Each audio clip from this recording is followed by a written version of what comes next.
Let's go. Welcome to the Breakaway podcast. I'm Jon Root, and you might notice that's not Brian Farnsworth. Brian Farnsworth didn't decide to change his gender. This is Ashley Nevel. She is just an NBA guru. She works with me at TPUSA here, and I'm so stoked you're here. Thanks for guest hosting. Thanks so much for having me. I'm so excited to be here. Man, this is going to be a very, very fun show. Obviously, there's some crazy stuff going on in sports. Before we dive into all this, give you a little breakdown of what we're going talking about. TPUSA Live, if you're not tuning into that every single weekday, you're doing it wrong.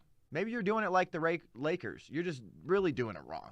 It's something you got to tune into all the time. TPUSA.com/live, politics, culture, entertainment, everything you could look for. Jack Posobiec, Drew Hernandez, Alex Clark, yours truly. It's great stuff. Also, we just had a Sunday conversation with the first active Division I swim coach to speak out against what the NCAA has allowing men to compete in women's sports. I chatted with Seth Houston. He's the Rice swim coach. It's an awesome conversation about how we can keep people accountable while still loving people. He doesn't come out there and just start bashing Leah Thomas and saying all this stuff. He just says, hey, this is wrong. This is how we protect women's sports. Here's how we should go about it. It's an awesome conversation. If you're not subscribed to the Breakaway podcast, Apple and Spotify, follow us on Spotify, leave a review, leave a 5-star review on Apple, all that good stuff. All right.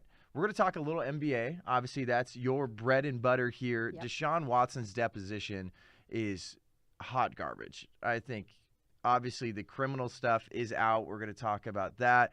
The civil suits are still going on. It's a lot of interesting stuff that's going on in sports. And my North Carolina Tar Heels are taking on the Duke Blue Devils for the first time ever in the tournament. That and so much more. But I want to start with the NBA. Obviously, there's a heated debate right now about who is going to be the NBA MVP. Ooh. There's some people that feel like a few guys aren't getting the love that they deserve, Ashley. I wonder who that is. You chatted with Damian Lillard the other day. I think you just posted that this morning. And he says Devin Booker needs to get a little bit more love. What do you think? Well, I absolutely agree. You know, since he's come into the league, he's completely taken the league by storm. And not to mention that he came off the bench during his college season. You know, like he never even started. And now he is the leading man on the Phoenix Suns.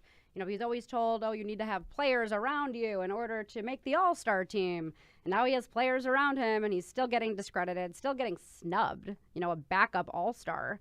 And something interesting is I'm always hearing that he's not in the top 10 in any category, but he actually... People like me are saying people, those yes, things. Yeah, not to throw any shade here, but people like Jon Root, it was questioning Book because he's not in the top 10 in any categories, but he's actually snuck in to the top 9 in scoring this season, which is pretty amazing. Because he had a couple big games, because I know originally when you threw that out on Instagram, and I know you just posted a reel of, like, obviously Book is incredible. Yes. I will never discredit that guy at all. And I think maybe from seasons past, the West has been really good. Yep. Now it seems like the gaze is kind of shifted over to the East, which is interesting and something we haven't been used to over the past maybe 5, 6, 7 years. So Devin Booker, he's always had to compete against the guys like Steph was always there. KD was playing for the Warriors. That Book was doing good things, but the Suns weren't really at the top of the standings. You need a star player around you. That's the thing. It's like you get discredited for being on a bad team, but you're still putting up numbers. Like right here in his third season, he was top 10 in scoring. The next season after, top 8, and then he was top 10 with literally no one on his team. So we want to talk about, for example, like LeBron right now is leading in scoring with 30 points, and they're probably not even going to make the playoffs. So when you talk they're about 11th in the West right now. And that's the thing is when you're talking about true, pure impact on a team, you know, everyone can say CP3 has changed the culture. Well, yeah, you need some veteran leadership on your team, no doubt about it. But if you take Book off that team, they're not going to be in the position that they're in right now. And not to mention, too, CP3 was out for, I think, maybe 10 to 11 games, and they still had a winning record with Book on the floor. Exactly. And I think right now he's really trying to show it. Like, he's mad. You know, Book's always this guy that's kind of, you know, shy, not shy, but, like, he doesn't overhype himself, you know? He lets his game speak for himself. He plays the game the right way. And now he's getting mad. He's getting pissed off, and rightfully so, because no one wants to give him his flowers. And now he's finally speaking out against it a little bit. In a nice way, not, you know, all cocky. He's never been that type, but And he's showing it on the court. Well, he's one of those guys that even some of those press conferences, he's kind of like, give me some love. Yep. Like, what are you guys Just doing? a little bit. And then I understand that. Like, he's had some bigger games that's got him into that top 10 in scoring. But, I mean, you just see some seasons like Steph Curry, that unanimous MVP season. He was in the top 10 in major categories. Yeah, absolutely. So I think here it's like you can give maybe Book an honorable mention. Like, get him in the conversation. A little hurt. I don't think that because right now I'm looking at FanDuel Sportsbook, and right now Jokic, number one. I would say so too. I think he's gonna his impact. He's gonna get the MVP. I think Joel Embiid's kind of like fallen off a little bit, but he's number 2. He's at plus 125. Then you got Giannis, and then Book is actually over Luka right now. Finally, Book is plus 10,000. Finally. And then Luka is plus 12,000. You know, with Nikola Jokic, because, you know, I follow the Denver Nuggets extremely close, what he's been able to do with no one, you know, Jamal Murray's been out for a year. MPJ, Michael Porter Jr., has been out since, I want to say, October, November. He barely got to play this season. And there's guys who've been in and out of the lineup, and Jokic, just his pure dominance on the floor. He's leading the league in double-doubles, triple-doubles. They're in 6th place right now, which is great. They're going to miss the play-in, I think. I think they're going to end up pulling it off, but it's close. Timberwolves are right there. But just seeing what Nicola's doing every single night for his team, putting the team on his back. And the thing is he's also the best passing big man I've ever seen. These no-look passes, like, he dominates the game. He's up there. I'm interested to see where he goes because you've had some really good passing big men. Like, obviously, Embiid is great. Karl Malone could see the floor. Yeah. Magic Johnson wasn't a big man, No, but he was like passer. was a big guard, I guess, the way you could look at him. Tim Duncan always could see the floor really, really well, but he does all this while looking like Shrek. He looks like an ogre out there, and that's what's fun. Like, if you guys are not tuning into the NBA at all, like, watch some Nuggets games, and you see that guy, and you're just like, he almost looks like the guy from the Goonies. Yeah, he's like, hey, you guys. And then it's just like, this guy just put up a bunch of numbers while looking kind of like bumbly and stumbly, but he's like incredible. He's not a sexy player, you know, and even no. Coach Malone has said, like, you know, he's not sexy. And Nikola was like, yeah, like, I'm not a sexy player. Like, I know. But, you know, you don't need to be sexy to play the game of basketball, right? As long as you're making buckets, you're getting to the free throw line, you're getting your teammates involved, you're facilitating. That's what he does. And he's so smart. Like, even everyone else that I've talked to who plays with him, they're just like, I don't even know how he makes these reads. He just anticipates plays. The one thing I would say is, like, his three-point shooting's not there, but you don't need it. When you're that big and you could just post up all game and all these hook shots and get to the basket, get to the free throw line. I think one game the other day, it was like something crazy, like 11 free throws or something like that in the game. Maybe he's trying to catch up with Joel Embiid. Possibly. Embiid gets to the line so much. He I does. think him and Harden are definitely in the top 10 in well, free we throw know Harden, attempts. it's like, does he do it for the right reasons or not, or if he's traveling, or if he just wants a stat pad? But, you know, that's a conversation for a different day. But even Joel Embiid, you know, I wouldn't be surprised if the league ends up choosing him as MVP. I know he lost last night against Giannis. That was a really good game. But with him, it's like I feel why him and Luka are always in that top conversation is because they have such a worldwide impact, and it's not just, you know, American sports, but people watch them from all over the world. So it's better for ratings too. You know, if you have those two guys at the top of the MVP list and then they're playing in the playoffs, but you can't make a case for them, especially Luka. Like, if you look at the numbers, he's, you know, dominating the Dallas Mavericks by far. Yeah, and he had an absolute game last he does. night. So talking about the Lakers, the Lakers are hot garbage. The fakers. And I mean, they've gotten even worse. And you talk about LeBron, he's always going to be in the top dog in stats. He's going to be in the top 10 of every major category most of the time. But they're 11th in the West right now. They are 31-44. Obviously, LeBron sat out, and then AD's still been out. As always.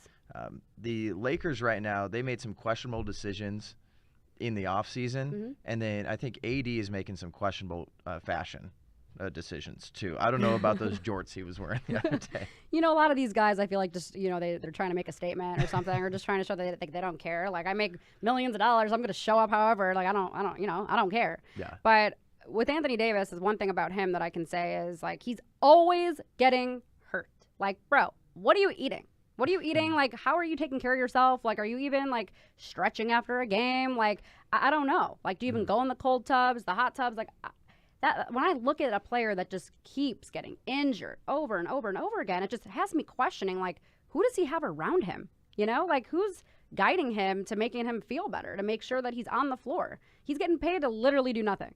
And I think just sometimes guys are just prone to injury.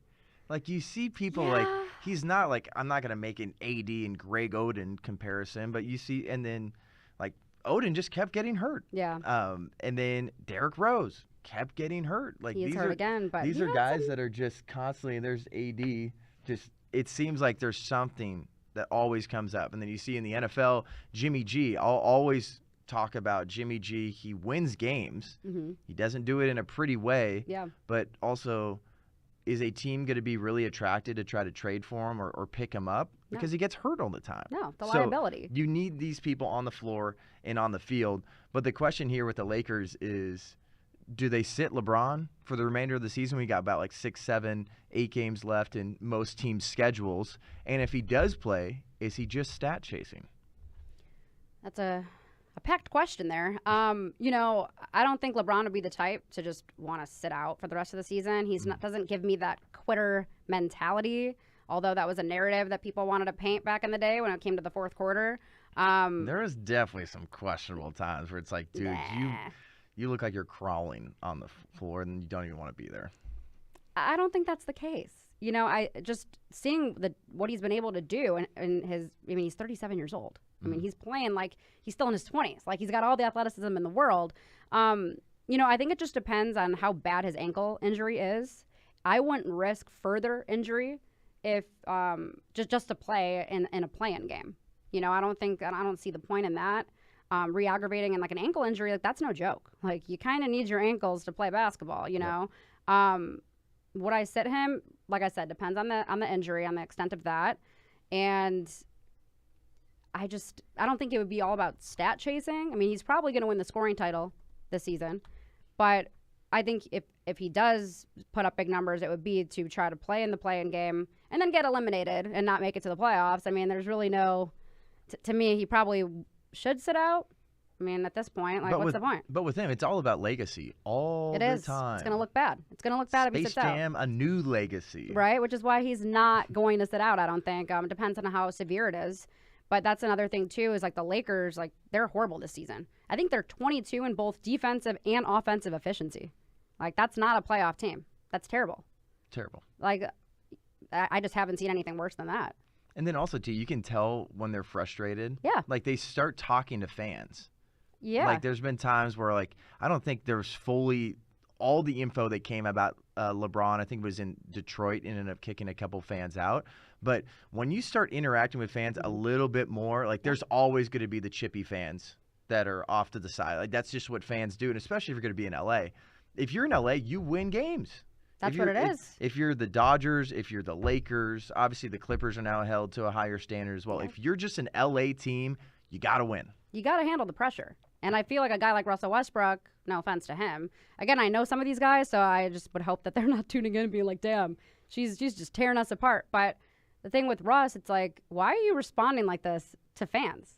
You know, like, you just play basketball. That's what you're there for. Like, yeah, you're always going to get fans that are going to say something. Like, you're never going to get away from that. That's the fun nature, the competitiveness of the game, is having the crowd there cheering you on, also booing you from time to time. I mean, I would hope that would make you want to play better. But with Russ, it's like he's not just getting into it with fans, but he's getting into it with the media. The media whose job is literally to ask you questions. You know, that's their job. And then he's like, well, I don't know how to answer that. How do you answer that? You answer that. It's like, bro, like, these are media members, right? Yeah. Their job is to, like, we don't know the answer. We don't know the answer to these questions. We're not the professional NBA players here. This is why we're asking you. And then he goes all on this, like, tangent with this reporter back and forth. And I'm just like, this is such a bad look for a professional who's been in the league for as long as he has. Well, yeah, because I know we're going to play this clip here too. It's almost like a, how dare you ask me this question? It's like, no, media members actually need to do this. This is something that media members didn't do in the NBA bubble, I thought, was because you can get into the aspect of like social justice too, where it's like, if you say things, you got to be able to explain it. And then as an athlete, what just happened out on the floor, you needed to explain why you guys played like absolute hot garbage and were down by about 755 points at halftime, and why it looks like you're throwing it to fans in the stand more than you're trying to throw it to your teammates. So this is Russell Westbrook here. Obviously another interesting fashion choice, but this was the altercation he had with the reporter. Let's check it out. Pushed out there that now you guys are actually the 11th seed, so you're out of the playing game. What changes going forward? Nothing, man. Nothing. Why is that? Because it doesn't. What does it change? We still got games to play. Other teams still got games to play. We still got to play teams that's above us in the play-in. Don't really change much. Anything else? What do you think should change? Winning. Beat. Okay, that's obvious. What do you think should change?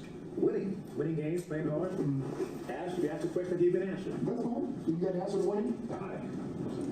You have to answer the winning?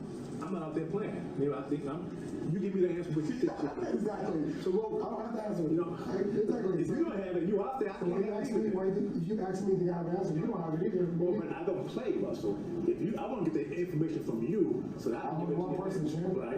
It's a team game, so I don't have an answer.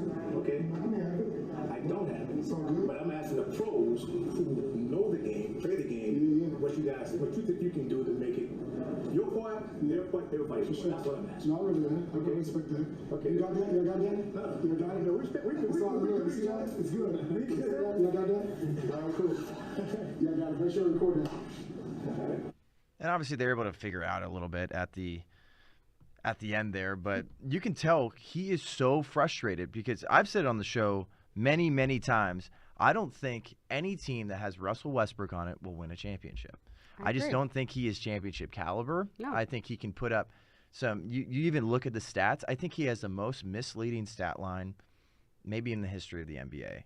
Does that make him not incredibly athletic and one of the most incredible players that we've seen in the NBA? No, it's just he is maybe one of the most improved players I've seen since he jumped into the league from UCLA, because he jumped in, and there's times he still has that chicken with his head cut off look to it, but he is so frustrated because he wants to win. They couldn't get over the hump in OKC.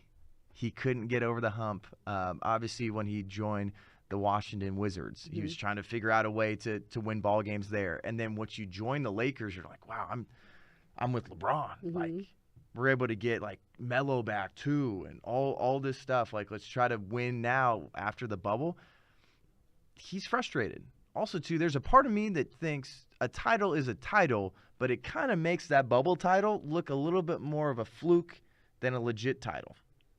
I disagree with that because I think everyone was in the same type of situation. It wasn't like they chose to be in the bubble. You know, I mean, everyone had to be away from their families, be away from their normal lifestyles. They weren't really allowed to leave their room or do anything, go anywhere. It's like being at overnight camp, you know, and not like having much room to move around. You're kind of just stuck there.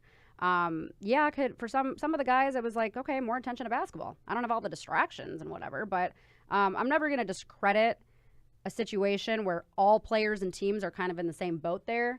But just to mention a little bit with Westbrook and all of, you know, the video we just watched is, you know, he claims he doesn't want to draw attention to himself, right?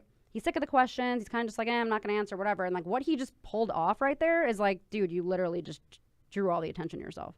You could have just simply answered the question with like a quick little like one sentence answer and got, you know, and walked away. But instead, like, you just showed us like, okay, you clearly are not in a good headspace right there.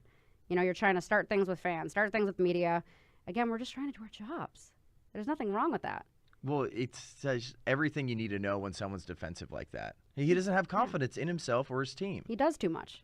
Like, he literally does too much. I don't know why he keeps attempting three-pointers. Like, bro, you don't know how to shoot. He was shooting less than 10%. You don't like after know the All-Star break. You don't know how to shoot. So why are you playing that way? Play to your strengths. Pass the ball. Drive to the basket. Get fouled. Mid-range jumpers. Like, why are you settling with a three-pointer when, like, that's not your game? Like, I get that you see Steph Curry and Damian Lillard, and you're like, oh, I need to show that I can shoot threes. Like, show me that you can impact and win a game.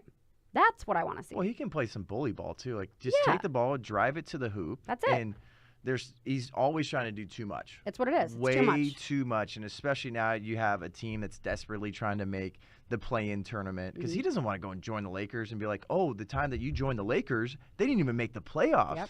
That's another thing, too. All these guys are constantly thinking about legacy. Obviously, LeBron's thinking about that the most. Yeah. But, like, this doesn't help LeBron's legacy at all, missing the playoffs. Russell Westbrook, he's constantly going to be seen. Like, how are you going to be remembered? That's what I think Russell Westbrook is constantly thinking about. It's like, are you going to be that guy? Just couldn't find a way to get it done anywhere. And it sucks that we have to think like that. It sucks that I have to, like, the things that I remember is this kind of stuff. Is like the constant, just the attitude, you know, like just being mean to media members and fans and just walking around like this arrogance to it. And, you know, he's a great guy. I mean, everyone has their things. Like, no one's perfect. Like, you're not going to like everything about everybody. But it's, you know, we totally ignore the fact of the triple-double season that he had with the most triple-doubles in NBA history, winning MVP. Like, that's stuff that we can't just ignore. But again, winning championships is everything. I mean, you don't come into the NBA and not want to win a championship. I mean, an MVP is great. Like, that's awesome. A lot of the time it's a little bit more individual than a team, you know, reward. But at the same time, like, we can't ignore it. And I have to remember that. Like, stop looking at all the headlines right now and try to remember, like, all the other things that he brought to this league, which was the athleticism, the triple-doubles, this intensity when he plays. You just see it, that fire in his eyes, you know?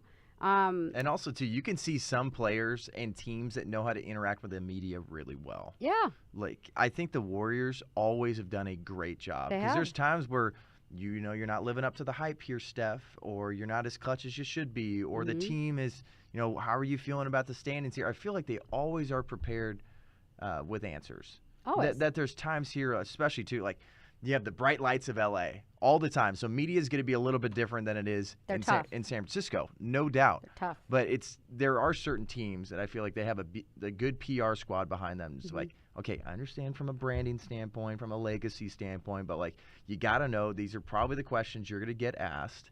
And with a situation like that reporter and Russ were able to figure it out a little bit. But, you know, the PR guys is kind of like standing there. He's standing there like he almost wanted to break it up at that point because his job is to protect the player and not the media member.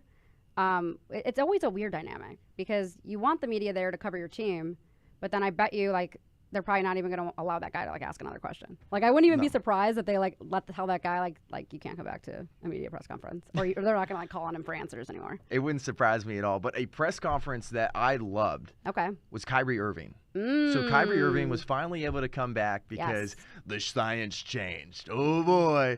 But right now it's you have Mayor Adams that is saying that, I think it was last Thursday, that entertainers and athletes – vaccine mandate does not apply to you at all. So it's still in the private sector. So it's another thing that's putting, and that's why I think it's kind of calculated by politicians from the left there in New York.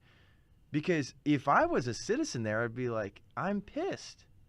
Because you are putting these people on this pedestal, and that's not what Kyrie said at all. It's like, I am sitting out, and I'm taking this stance because it is way more than about me. I'm standing for freedom. We're going to show you the clip after his first game at Barclays Center, finally able to play at home after he was able to go watch Duke play in March Madness. He was able to go watch his team in the building, maskless, without a vaccine. He could sit there, but he couldn't play. None of it made sense. And that's why after this game, it's like, Kyrie, how do you feel about this whole situation? What do you want to be remembered for when people look back on this season? Check out this clip. It's fantastic.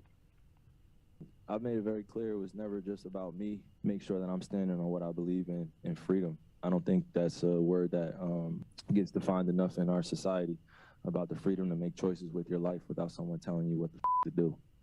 And whether that carries over into nuances of our society that, politicians control or government controls, or things people that are empowered, powers may be, right? And there's nobody that's enslaving me. There's nobody telling me what I'm going to do with my life, in terms of my image, and people try to slander my name continuously because, those are things that I forget. I haven't forgotten anything that anybody said. I don't read everything, but I definitely read some things that put my family's name in a certain position that I believe are unfair. I've been discriminated against. People have said things that have been biased. They've gone against their own morals. And where we live in today, I have such a strong moral code of just being honest, being truthful, following God's guidance. Mic drop. Love it. I think the way he responded to that, too, just saying, like, people almost had a moral code before, and then they just went radical. Because you have, like, that clip showed, if you guys aren't following us on IG at all, make sure you do that at TPUSA Breakaway. But you got people like Stephen A. Smith that it was like almost his life goal to just bash Kyrie Irving, called him selfish, called him someone that didn't care about the team at all. This was all about him, and that was totally contrary to what Kyrie was saying the whole time. This is not about me. This is about the millions of Americans that are losing their jobs because they're being forced into a medical decision that they don't want and that they don't feel comfortable with. And also, it makes sense because really the CDC, WHO, a lot of these leagues, a lot of these politicians, they weren't forthcoming about the data. No. They weren't forthcoming. They lied to us. About, like, if you hear you need to get a shot and then another shot and then you need to get a booster and then you need to wear a mask here and then it's totally different from the previous season. He's like, I'm asking questions and I'm not getting answers. Plus, he's a VP of the NBA Players Association that is not getting any sort of backing from the union at all. So it's like, this is your moment. Bash these people and make sure they know that you held the line and you might have lost a few battles, but you ultimately won the war. I couldn't agree more. There's so much to unpack there in what you just said.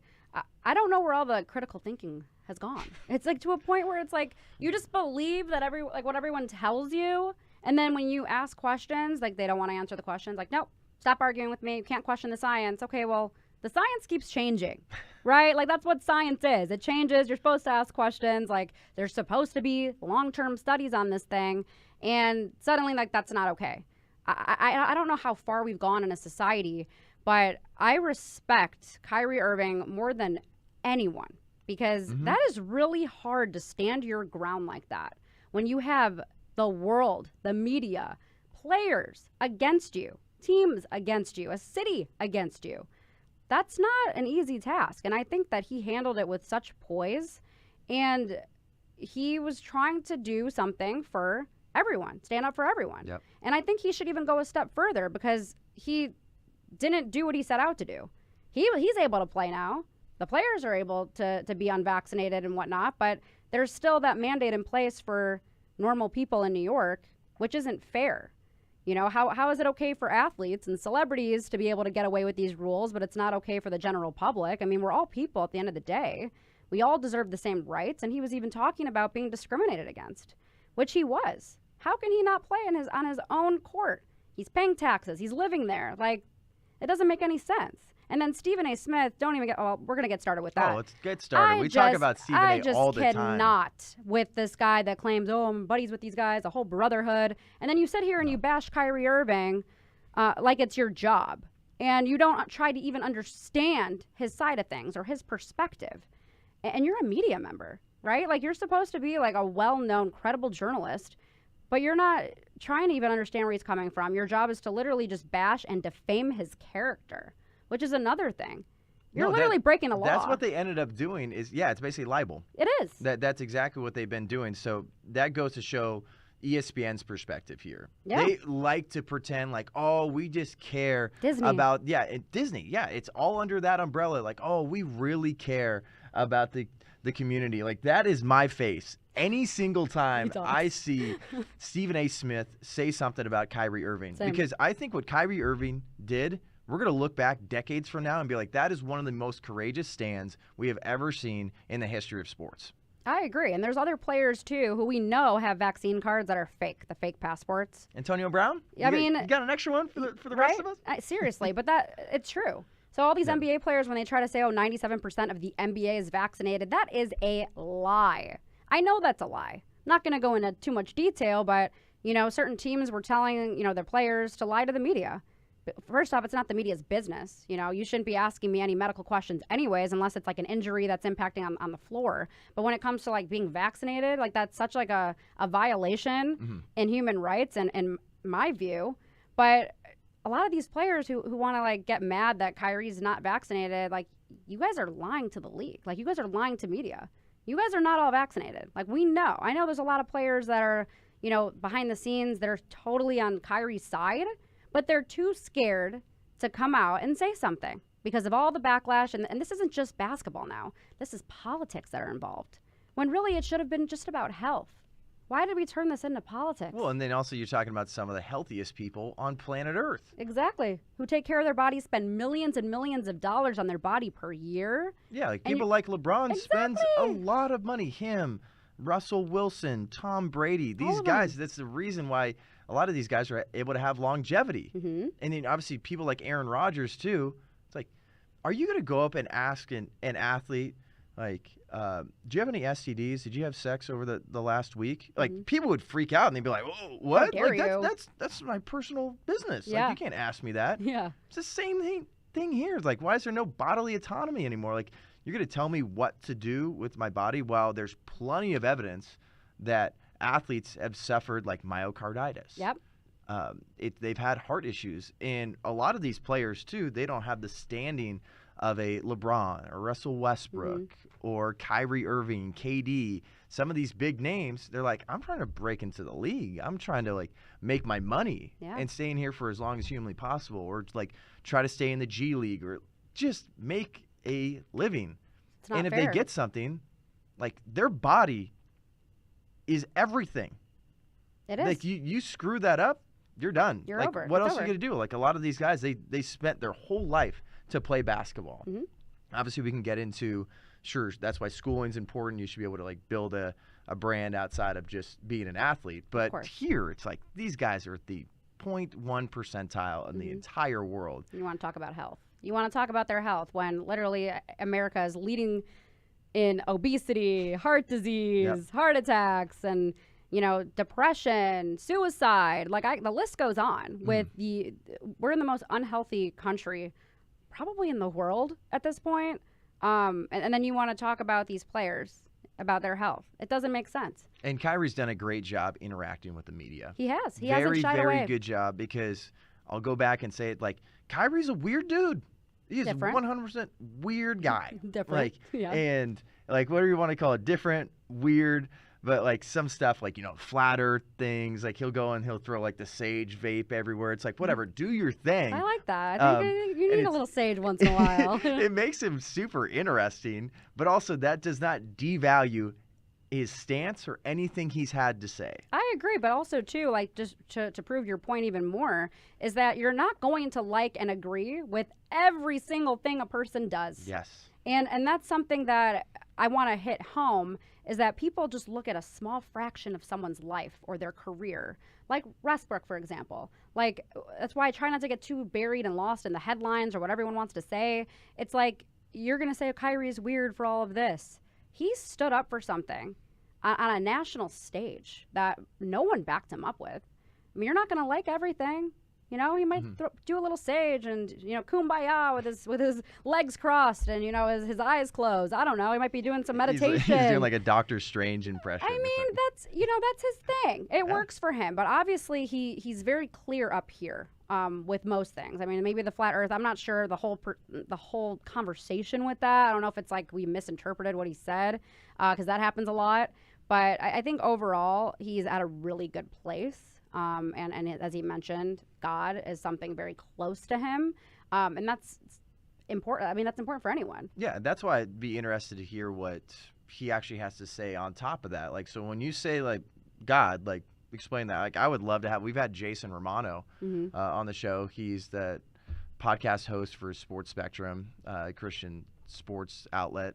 I would love to have, like, just sit down with Kyrie. It's like, Tell me when you say God, like, what does your relationship with God look like? And obviously, we live in this world where people try to conflate, like, oh, it's just another religious nut that's trying to get out of this for religious reasons. It's like, no, like, in America, this is about freedom. And he mentioned that right off the bat. It's deeper than that, in my opinion. This is about freedom in America. And then here, when he goes into my morals and convictions, we had Harrison Butker on the show, kicker for the Kansas City Chiefs, and he said, I would rather retire than be forced into something that goes against my morals and convictions. Like someone forcing some sort of medical procedure, no one should ever go along with that, especially when we have plenty of data and plenty of information that goes to show that, masks didn't work like we thought they would. If you actually want to wear, lockdowns didn't work. And also, too, you had all these players sweating on each other and playing, and then now you need to go to the sideline and wear a mask, and then there was no on the bus, on the plane. Last year I went to a Suns playoff game. I didn't have to wear a mask. I didn't have to get checked for vaccine or anything. Courtside, you do. It's for that courtside, you do. But like things like that, it's like you're in an enclosed space, and like the science never ever made sense. But finishing off this Kyrie conversation is what he has done has been unbelievably impactful, not only now, but for generations to come. There's been a lot of incredible athletes that have stood by their morals and convictions, and they've received a lot of heat. Novak Djokovic got detained in another country. Kyrie Irving constantly got defamed in media.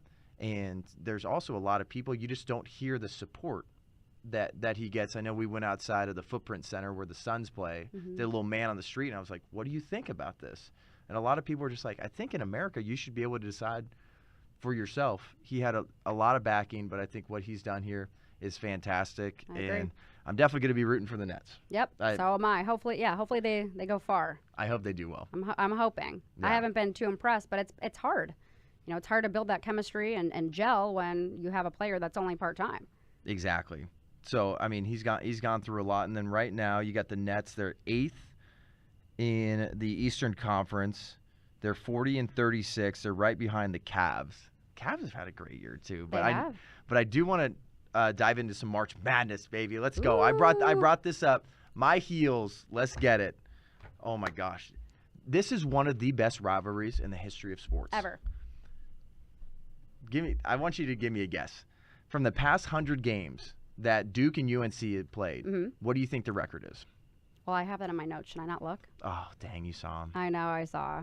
For everybody that doesn't know, Duke has 50 wins. UNC has 50 wins. This is incredible. It is. It's such a great matchup. First time ever in March Madness, these two teams are meeting. Coach K just got his 100th win in the tournament. It's his final season. You got players like Paulo. You got Baycott, Manic. Duke got slaughtered at home. They did. For Coach K's final, little celebration at Cameron Indoor. Embarrassing. And it was extremely embarrassing. And I know when Coach K came out and said, like, all right, I know we got a program and everything, but that was crap. Like what you just saw on the floor, that was horrible. That's not Duke basketball. And for me, I respect the heck out of Coach K. Yeah. I can't stand Duke, but I respect Duke, and I can't respect Coach K anymore because he's legendary. Now he has more Final Four appearances than John Wooden. Yeah. And they were trying to put both of them in the same bucket here. But I think with this matchup that's happening on Saturday afternoon, Duke, the pressure is 100% on them. Way more than North Carolina. And that's why I feel like Duke might be coming out a little bit flat early. That's my prediction. I think so, too. I still think that when you have a coach like Coach K, anything is possible. It doesn't matter. Anything is possible. Anything is possible with Coach K. Shout out to KG. Legendary. But, I read something this morning that Duke's starting lineup consists of 3 one-and-done freshmen and 2 sophomores. And then you look at UNC and they have, guys with more experience. It's also interesting because UNC's coach, Hubert, it's his first season. So that too, like considering how far that they've been able to come this season, they should have been ranked higher. I don't know what this committee was thinking, like what they were smoking before they decided all this stuff, but UNC had a tough little stretch, though. I will say that. It happens, but you're in a tough conference. It's a really tough conference, but there was times where like UNC was just kind of like floundering, and then I think they picked up speed at the end of the season. So I think whether they're going to be like 8th or like 6th or something like that, I couldn't see them much higher. Yeah. But like the way they ended the season, I thought was great. Good game against Duke, slaughtered them. Obviously, Virginia Tech just ran through the ACC tournament, and I was kind of surprised that they fell flat in the NCAA tournament. I kind of had them winning a few games. But I think UNC, they've found their stride at the end of the year, and it leads to this in the Final Four. It's incredible. That's what's important. It's not about how you start. It's not about what you're doing, in the middle of the season. What matters is how you're closing out the season. Boom. And if you can carry all of those habits that you have into the NCAA tournament, what's so funny is, like, I know we did our brackets, and we all busted at TPUSA here. Our brackets are horrible. I think everybody's bracket is horrible in the United States of America is trash. It's hot garbage. Go right into the shredder, throw it into the bonfire. It's terrible. You know what's crazy? It's like when I first started filling out my bracket, you get too many voices. You're listening to too many podcasts and just too much advice. And it's like it doesn't matter how much of an expert you are in college basketball. Like you're probably gonna get it wrong. It's not like the NBA where you get 7 games to prove yourself, but it's one game. That's it. You get one game, one chance, one opportunity to seize everything you could ever want. Yes, I love that Eminem right there. But as I was saying, it's just my bracket was horrible after even just like the first round. But they were saying that it was so close this year. It was so close, like it could have been anyone's game. So this is why people were choosing more upsets or, some of the teams that were maybe 5 and 6. And no one really thought like Kansas, Villanova, Duke, and UNC. But when you really think about the history of those teams, like they should be there right now in the Final Four. When you think about those 4 teams. So I'm like kicking myself. I'm like, I should have known, when you go back, you're like, I should have known to choose this team. I mean, not like St. Peter's or anything, but you should have known, like Duke, Kansas, Villanova. Like when you think about their organizations from the top down, like those are solid teams right there. I mean, UNC 6 national titles, Duke 5. It's like, I'm like, why did I not have them in the Final Four? Well, I think that's where like everybody gets into this, like, well, how are they shooting from the free throw line? So if it comes down to that, and then what's the 3-point shooting Too here, much. and then if they play against this team, it might slow them down a little bit. It's just like blah blah blah blah. Like that's why people that don't know anything about college basketball do the best. Like I know we have a bracket challenge with the media team here. I know we did a separate one with just the Breakaway squad, but the media team, it's just like horrible. How many college basketball games have you watched over the past couple years? None. It's just like none. I don't know. Like they had a cool mascot. Know who had a cool mascot was St. Peter's. They the did. Peacocks. They did. We called it on our Instagram. Yeah. National Peacock Day. They're gonna get the dub. Yeah. And they had an incredible run. Never ever seen a 15 seed make it to the Elite 8. And then obviously UNC took care of them. But what a great run. Amazing. Really, Dougie Fresh with the mustache. It's been a historic March Madness. And I think it's perfect, especially about the year prior. Still all the COVID protocols, all this stuff. There's nobody in the stands. And I know that we're going to get into Kansas here. But you had Ochai. I'm trying to Abaji. I always forget how to say his last name, but he was the Big 12 Player of the Year, and he was being asked about that after their win, sending them to the Final Four. And he's like, it just feels good to, have this energy and everybody here. These players are so excited to play in front of these big crowds, and New Orleans is about to be popping. But who do you got winning that game, UNC or Duke? I'm going to take Duke, and I'm going to do that because it's Coach Can we get security in here? Can we get Ashley out? Right. Let's make a bet. I'm down. Let's make what should the bet be? Food? Well, let's see. Lunch? I'll check the line right now. Check the line. I'm not throwing in thousands of dollars here because I'm not too confident in my pick here, but I'm never going to go against Coach K, and it's a beautiful story. It's his last year coaching. Yeah. I want to see that. You know, Hubie, like, it's his first year. He's got so many other opportunities. Like, Coach K, like, go out with a bang. So I'm going with Duke. I want death. I want death. Death of the Duke organization. Yes. I don't want them just to lose later. No. Yes. No, I want to see, like, I think this would be amazing for me as a North Carolina fan to see Duke lose. Because I still want to see, like, a great game. I don't want to see a blowout. Because that's what I was kind of bummed about. I was hoping to see a historic, fun back-and-forth game when they're at Cameron Indoor for Coach K's final home game at Duke. But right now, it's Duke -4.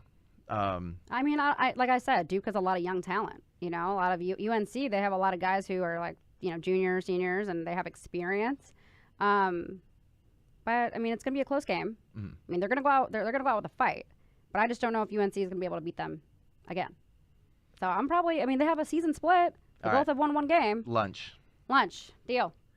But don't choose like Mastro's or something. Yeah, don't choose like Toca Madera, please. Go. There's a really great steakhouse around here. Oh, wow. Okay, I see. So we're going to STK. Oh, it's going to be good. Yeah. But on the other side of things, you got Villanova and Kansas. Ooh, yes. So you got Bill Self and Jay Wright. Jay Wright does not get enough credit. No. I don't understand because I have this in here. So Jay Wright is going for his third national championship since 2016. Crazy. Yep. And obviously that buzzer beater against UNC hurt my heart. I bet, but that was one of the greatest March Madness finishes ever. Like one of the best sports games we've seen in a long time. Like Jay Wright doesn't get enough credit. They seem to be kind of taking a backseat, obviously, to the storyline of Coach K here, and then obviously that's historic. You know, once again, UNC and Duke meeting for the first time. Yeah. But you got two very capable squads here in Kansas and Villanova. I think a matchup to watch for is Remy Martin from Kansas, and then you got Connor Gillespie from Villanova. Short point guard there who had a tough Elite Eight game. He looked pretty bad. I mean, that whole game too was kind of trash. Like, those teams did not shoot well at all. But I think that matchup is going to be huge because you look to your star players here. It's going to come down to the wire in the Final Four. You're going to be able to get it done. You're going to be able to facilitate, or you're going to be able to hit free throws. We know these guys are good from the line. Yeah. But, no, it's crunch time. What are you going to do? I don't know who I want to win that one or who I think is going to win that one. Like you said, pretty evenly matched up there. A lot of guard play. But at the same time, like, Jay Wright, what he's been able to do at Villanova, insane. Like, you don't see that in other organizations. But Kansas, like, they're, again, like, they have that pedigree that those other teams have as well. I'm going to take, just for fun, I'm probably, because I don't like Kansas, because Kansas broke my heart against Arizona a long time ago. That's always, like, a rival for us, too. You know, I'm going to take Villanova. I want that storyline. That's a fun storyline. What is it going to be? 3 championships since you said 2016? Yeah. So that's great. Yeah, that would be his third national championship since 2016. Wow. And also Bill Self is going for his second national championship and his 4th Final Four appearance at Kansas. I'm going to take Kansas. Okay, that's fair. The reason I'm going to take Kansas is I think they're going to be able to put more points on the board. Because, I mean, if Villanova plays anywhere near the way they played in the Elite Eight, they are not winning this game and going to a national championship. But sometimes it's those games that make you better. You know, sometimes it's like, oh, we just, you know, squeeze that game out, like right down the wire. I mean, I feel like those are the games that make you tough in the NCAA tournament. Like, you don't want to just breeze through until you get to the Final Four or the championship game, because then you haven't had any challenges. Like, okay, what can we do better? True. You know, at least now they can go back, watch some game film, and be like, okay, where did we struggle? Where could we do better? So I'm going to say Villanova. And then the reason I'm going to go Kansas, too, is Justin Moore from Villanova is out with a torn Achilles. So he got hurt at the tail end of that game, and I think, I mean, he's one of those players that puts up some points, been pretty good on defense, too. He, like, does everything on the floor for him, so it's going to be tough. They have to have the next man up. A few more things I do want to talk about before we get into the Kirk's Hot Sauce Spicy Hot Take. Don't worry, I'm not going to wear a women's swimsuit this time. Thank God. Yeah, that was enough for everybody. Never again, please. Joanna Root, she's going to take swimming by storm. But there was news. Thank the Lord. NFL has changed their overtime rules. Finally. The overtime rules have changed. I know we have those on the screen for everybody watching, but for everybody listening, both teams are going to get a possession. Thank you. They're both going to get a possession, but that's only in the postseason. If the score is tied after each team has possessed the ball, the next score wins. That's when it gets to sudden death. And if the team kicking off to start the overtime period scores a safety on the receiving team's initial possession, the team that kicked off is the winner. And I know there's a lot of people that have gone back and forth with the overtime rules. I've always said, specifically for the playoffs, there is no reason that both teams shouldn't get the ball because I agree. There's no skill involved in a coin toss. No. And then everybody, I know Marcus Spears, like obviously he's been involved in sports and he's another talking head at ESPN. He was like, this is all about feelings and this isn't actually good for the game. It's like, dude, What? like it's obviously there's a little bit of me where I have bias behind this, but the Falcons gave up a massive lead in that Super Bowl. Obviously, you're up 28-3, should have never have happened, but the Patriots won the coin toss, went right down and scored. And then for all the people just like, well, defense should be able to stop. They hadn't been able to stop that team the entire fourth quarter. Yeah. But why not just give the other team a chance I to think so. possess the ball? Like, how often is a team going to go right back down and score a touchdown? Yeah, that's hard. I just don't see that happening that often. No, so I don't know why that people care. And like you should be playing defense. You should try to stop that team from scoring. But like you said, it's like it's not just about those teams who come back, but it's also about the games that are so close where it can be anyone's game and then, there's an overtime, super exciting. I mean, why wouldn't they have both teams able to Yeah, literally. It doesn't make sense. Every single league gives a possession to both teams. Basketball too. Like think about basketball. You have what is it, 5 minutes? 5 minutes in overtime, and then isn't it 5 or is it 8? So it is. Or I don't think it's a full. Is it the full time? No, because I think it is 5. I thought it was like 5 minutes. You maybe look that up because I don't want to say anything incorrect on here. I've never thought about that. But you think about basketball, like you all get, it's 5 minutes. 5 minutes. You get 5 minutes on the clock. Whoever, scores the most points wins the game. I mean, that's like a normal thing. I just don't know why they haven't had that. And so there was a few teams that did vote against this. And for me, initially you're thinking, what do you mean? How do you vote against this? It seems like that's what everybody wants because we just saw one of the best NFL postseasons ever. And then there's a few times where it worked out that the team that won the toss didn't end up just scoring a touchdown right away. There might have just been a field goal or there was a turnover or whatever, and the other team possessed the ball.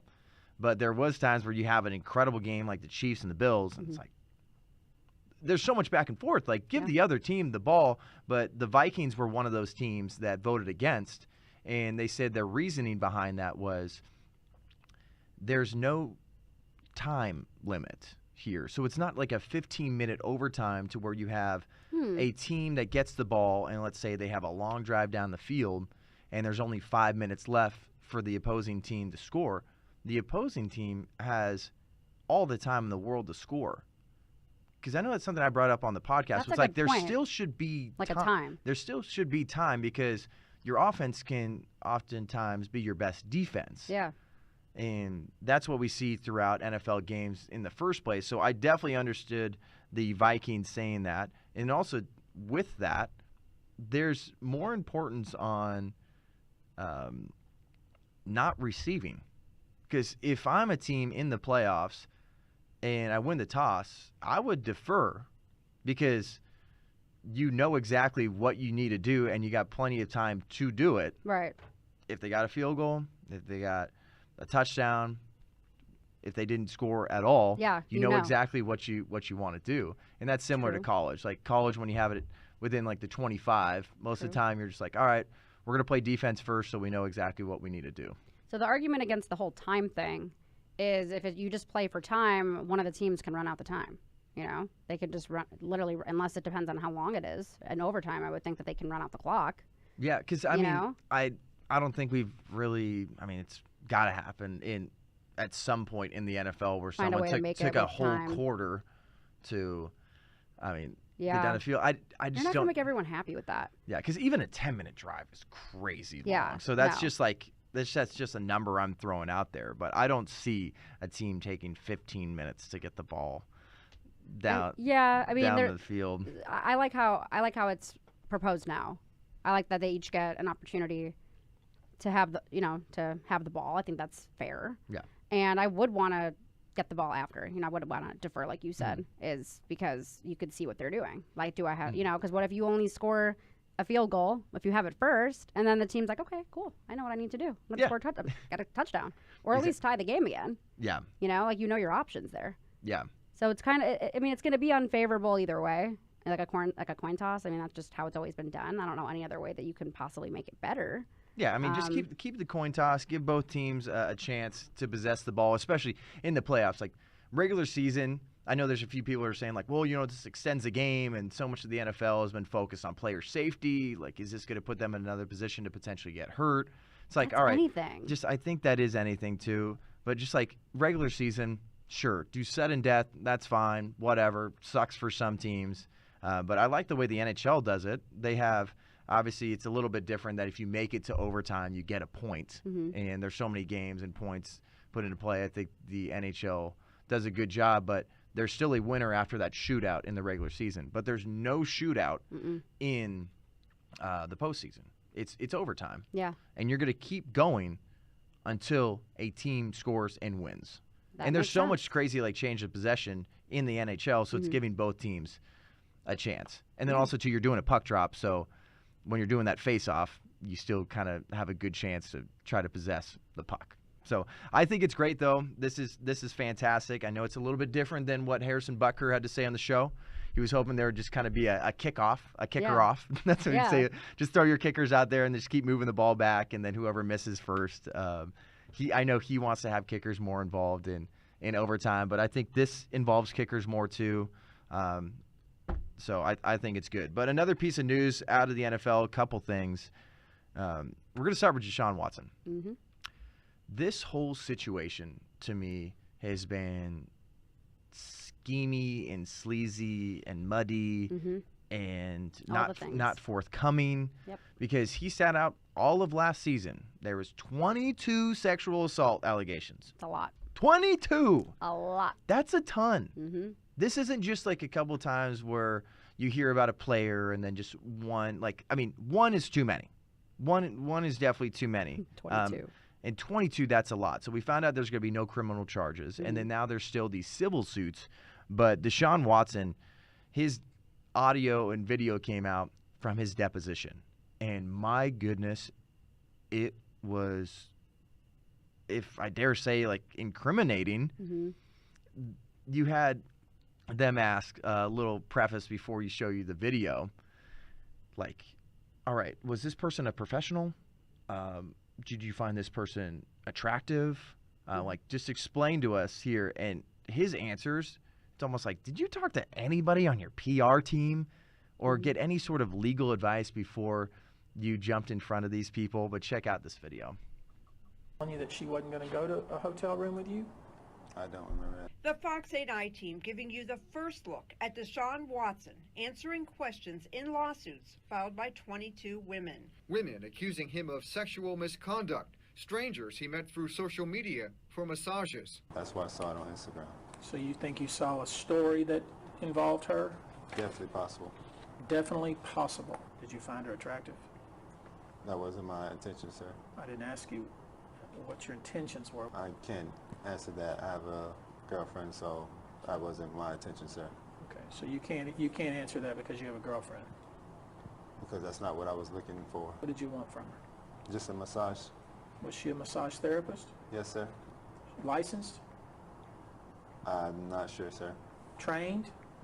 I'm not sure, sir. Schooled? I'm not sure, sir. Did you tell the Texans you were doing that? No, sir.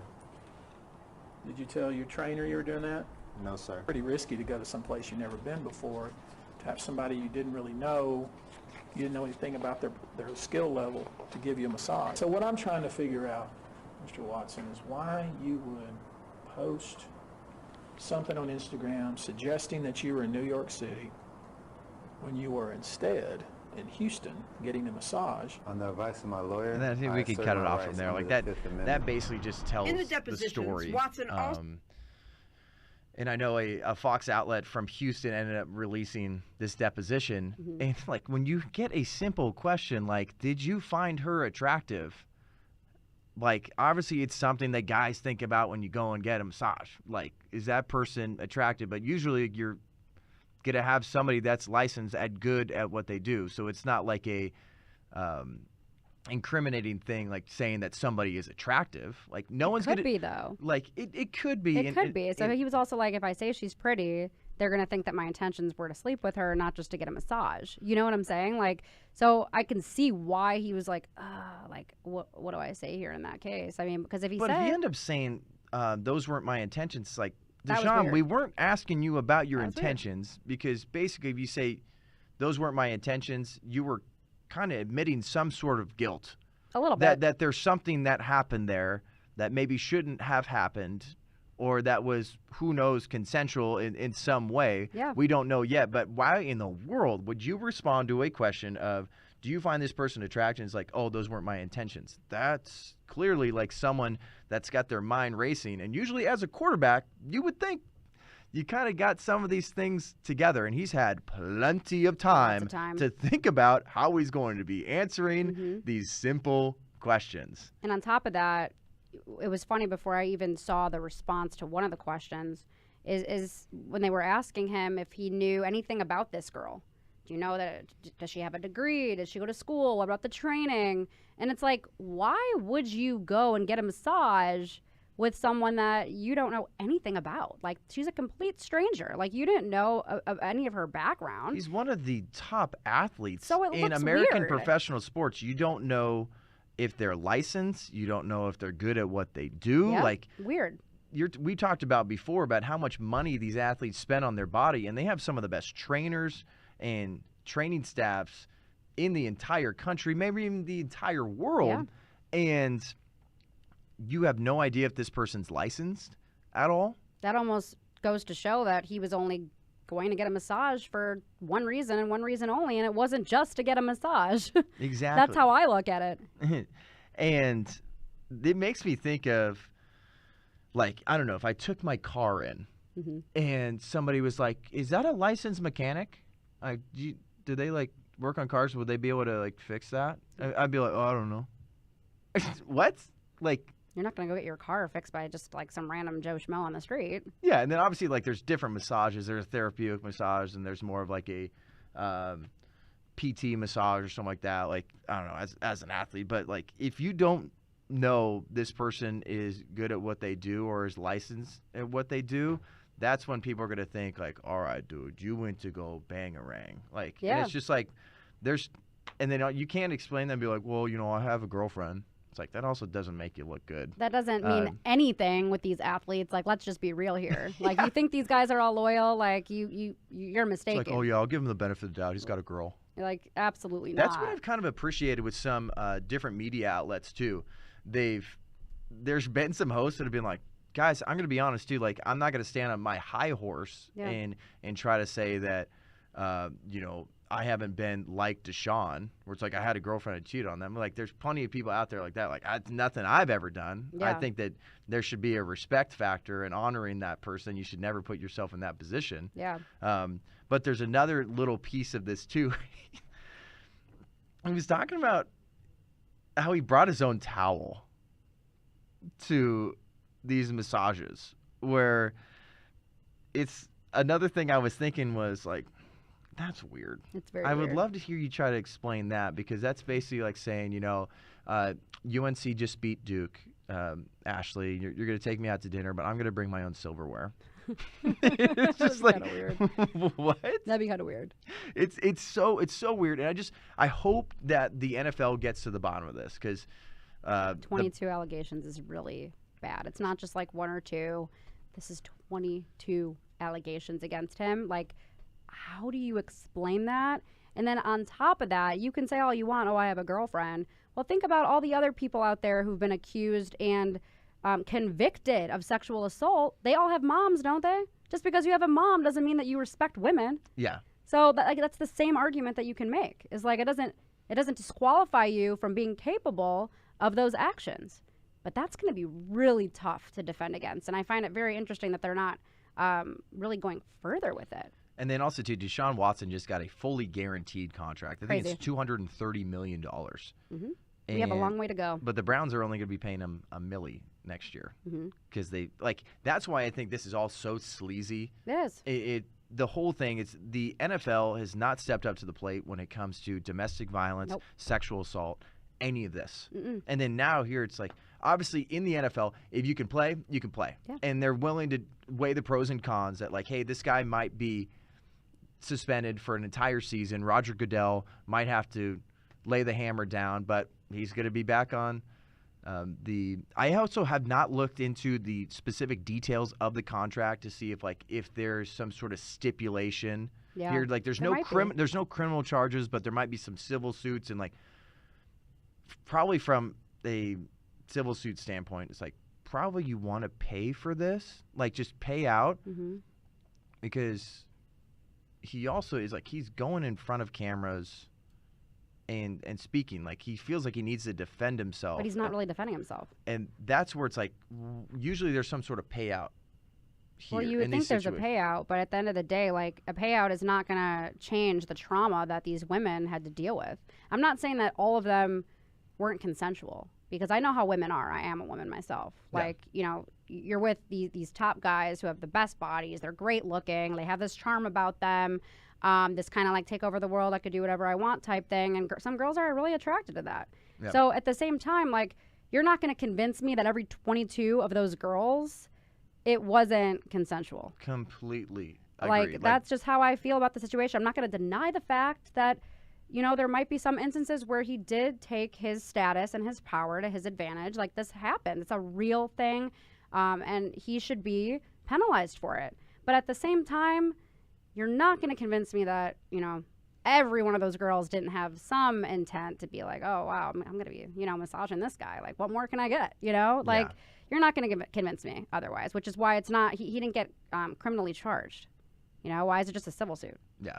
I mean, there's still so much to break down here, and I think that's just going to continue rolling through during this NFL offseason. But there's a couple things I do want to touch on before we go. We appreciate everybody that's been tuning in. Obviously, Breakaway is live every single Wednesday morning at 10 a.m. Pacific, 1 p.m. Eastern. If you're not subscribed to our YouTube channel, make sure you head over to the Breakaway YouTube channel, because I know some of you tune into the Turning Point USA channel here. Head on over there, press subscribe, press like, and also Apple and Spotify.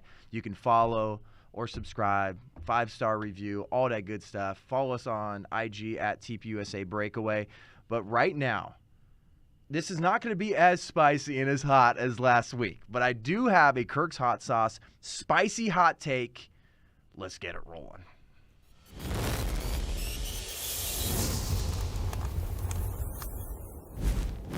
Woo! All right. Do you like hot sauce? I do. All right, I'm gonna try a little bit while I get this this hot take. I'm gonna put a little bit on my finger there. Send it, Ashley. Am I required to try it too? Yes, 100%. I'm required. Okay, I'm gonna. Obviously, you can tell by the way I look, I don't handle spice that well, so I'm gonna try to do this spicy hot take while I feel like I'm a fire-breathing dragon. Baseball's back, baby. I went to my first spring training game. I love baseball. A lot of people are like, oh, it's so slow, and the game's just dying. The game's dying in some ways, but baseball is so relaxing. Go to a spring training game. The sun is out here in Phoenix, Arizona. It's a good time. The A's have gotten rid of everybody, but I still support them, and there's a lot of great storylines. And I know, have you ever heard of the Savannah Bananas? No. Is that something I should know? They're an independent baseball team. Okay. And they are out to just make baseball fun again.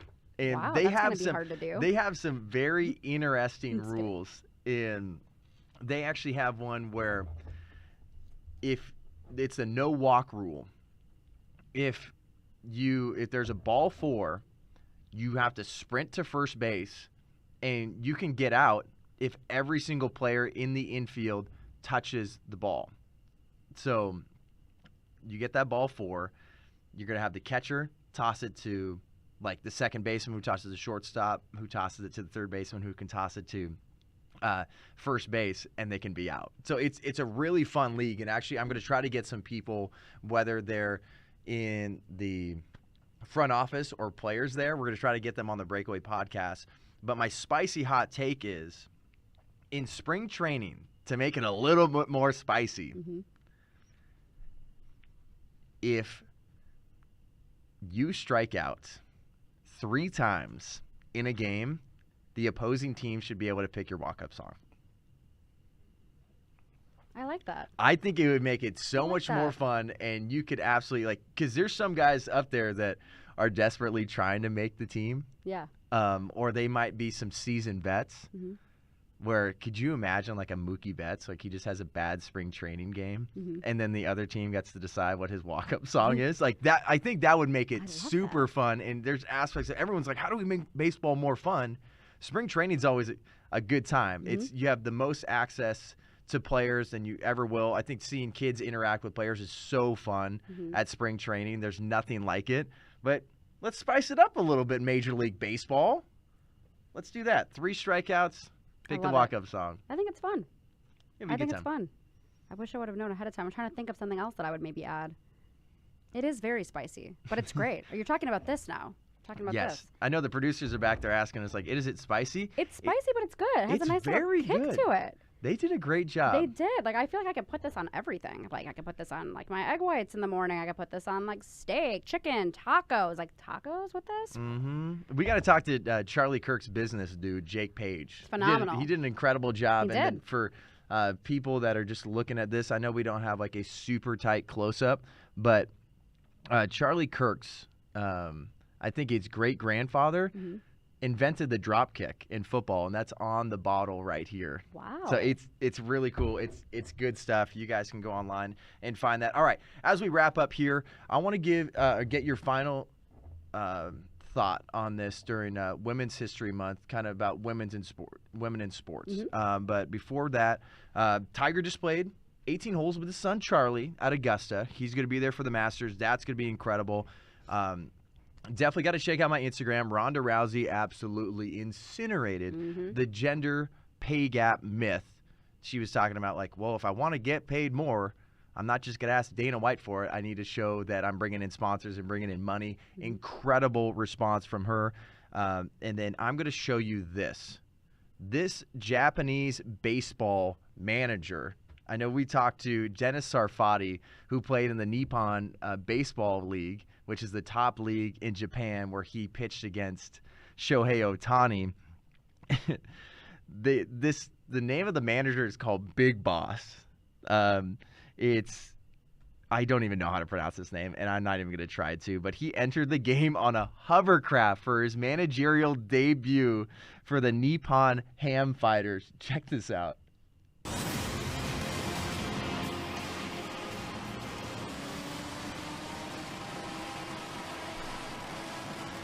Look at this freaking guy. Place is packed. Wow. I've never seen anything like it. See, now that's fun. That's how you enter a building. That's incredible. And I want to know, too, like, was this remote controlled, or was he controlling it himself? Because if he did, that was an incredible landing. Perfect. Look at this guy. Wow. This looks like almost like a James Bond villain that just rolls into the scene. It's right? just like, look at, he takes off the jacket. The Ham Fighters. I love that. That is so badass. It is. It is. So, like, this is about me. Right? I want that in baseball, this is about too. me. I want all the spotlight. I want every manager in a hovercraft. They deserve it. I mean, like, they don't get enough credit. It's always about the players. I mean, the managers are the ones that put them into position to succeed. Like, give them more credit here. Exactly. All right. So finally, as we wrap up, I think it's Women's History Month. And obviously, like, women right now, I think, are kind of under attack when it comes to their sports, like allowing males to jump into the pool and compete for national titles. Yeah. There's even right now, too, you have the NFL that's been pushing this equity talk. They say that now a part of the Rooney Rule is women, and then you can get compensated for having a woman on the team. They're also requiring that every single team hire a minority or a woman to be a part of the offensive coaching staff as an assistant. But for you in the sports media space as a woman, when you see stories like Leah Thomas, Deshaun Watson, and everything that gets pushed right now, how do you empower some other women to make sure that they can have a solid foundation in the industry, make sure their voices are heard, and fight back against some of the nonsense that's going on in the industry? Well, first and foremost, don't be afraid to speak your mind. Don't be afraid to stand tall and firm in what you believe in.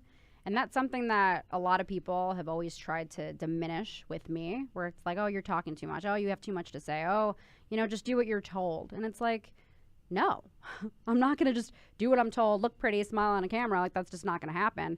And I feel like there is some of that still. And trust me, I don't mind, getting all decked out, having my hair done, makeup, nails, lashes. Hair did, nails yeah, did, everything did. Let's go. I don't mind that.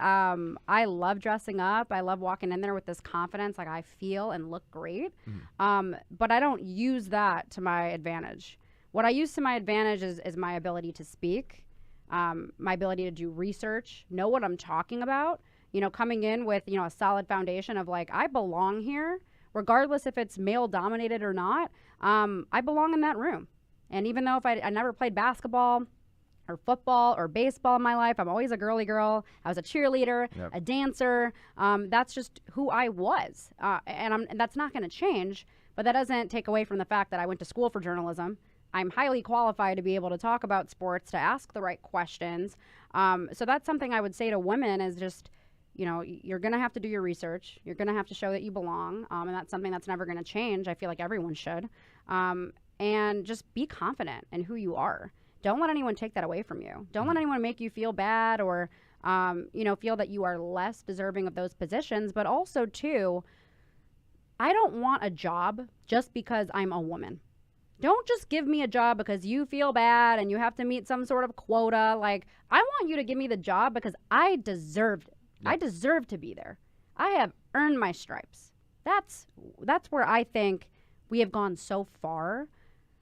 Is just we need to just demand more in that sense. And I mean, has it been bad in the past where females have been discriminated against and there's been minorities who haven't had equal opportunity? Like, yes, that's happened. I mean, we can't deny history here. We can't. So do I think they need to make steps in the right direction where they're hiring people? I wouldn't say necessarily for diversity, but I would say, like, you shouldn't just disqualify someone because of how they look. It should be about how good they are at their job, but then also, too, like, I like the fact that they hire athletes to come on shows. I like to listen to Shaq and Charles, and now they have Candace in the mix now, and she's, one of the best WNBA players ever, and that's something that wasn't there before. They just started that a couple of years ago, and it was because of the whole push for, equality. I'm not to say that it's perfect, but I think that it's fair to want more diversity. But I also don't think that it's something that, like, you have to just choose someone because of that. It should also, there has to be a mix of things. You have to know what you're talking about, know what you're doing, like, what experience do you have? And I feel like those three that I just named, like, they earn their stripes. Like, they deserve to be there. Yeah. 100%. And that's why I think we got to have you back on to have a lengthier discussion about this, especially what the NFL is pushing. And especially with, there's times where, like, the NBA is making sure that they're subsidizing the WNBA. Keep it alive. And they're giving some great credit to some of these athletes that deserve it. But there is a conversation of, like, you have women's March Madness versus men's March Madness. Like, what do you want to watch? Entertainment value and all this, and you think you give a unique perspective here. Like, as a woman, here's how we can look at some of these things, but also look at, like, from a marketing and sponsorship and just financial standpoint. It's just like, maybe this isn't about men versus women, which also admits that there's only two genders. People, come on. Really? Since when? I have no idea. I mean, like, what I was telling you yesterday when we were just discussing some topics here is, like, I'm going to be straight up. Like, I'm so happy when I see, women out there thriving, killing it in their sports, WNBA. Like, I'm all for women empowerment. It's great. I love it. Do your thing. But for me personally, I do not have any WNBA games circled on my calendar.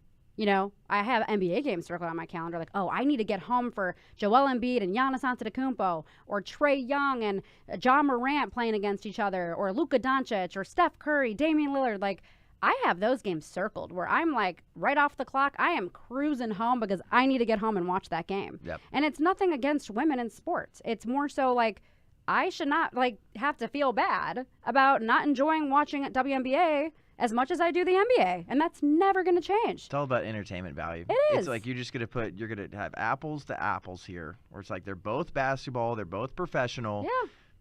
I want to see high-flying dunks. Same here. I want to see quicker basketball. Yep. I want to see deep threes, and it's stuff that you're going to get in the NBA that you're just not going to get in the WNBA. Very true. And that also just does not devalue the athleticism and the ability of those women, but just entertainment value and dollars. It just doesn't hold up or hold the same water as the NBA. Amen. But really appreciate you jumping here. I Of know. course. Tell people where they can follow you. Mainly on Instagram at Ashley Nevel. Very simple. Heck yeah. LinkedIn, Ashley Nevel. Twitter, Ashley Nevel. Facebook, YouTube, Ashley Nevel. As simple as it comes. But we'll definitely have some more conversations about this, because I know we always try to bring people into this show to give a unique perspective from specific sports and then even from just the other side of gender. Yeah. Where it's just like, here's how I'm seeing this when I see women trying to be pushed into the conversation of diversity and equity and all this stuff. I think it's really important. So we definitely got to have you back on. But we appreciate you guys tuning in. And my final thoughts for you is, if you're going to get a massage and you're an athlete, probably make sure that person's licensed and you're there for the right reasons. All right? Fair enough. Follow us on Instagram at TeamUSA Breakaway. We're on Apple and Spotify podcasts. Make sure you subscribe to that. Leave a 5-star review. If you're on Turning Point USA's YouTube right now, head on over to Breakaway's YouTube. Press subscribe. This has been a great time. Ashley Nevel, Awesome. Thank you for rock. having me. Brian, we missed you so much this week. Brian Farnsworth, hopefully he'll be back with us next week. Thanks so much for tuning in, guys. Y'all rock. Go Sports. Win.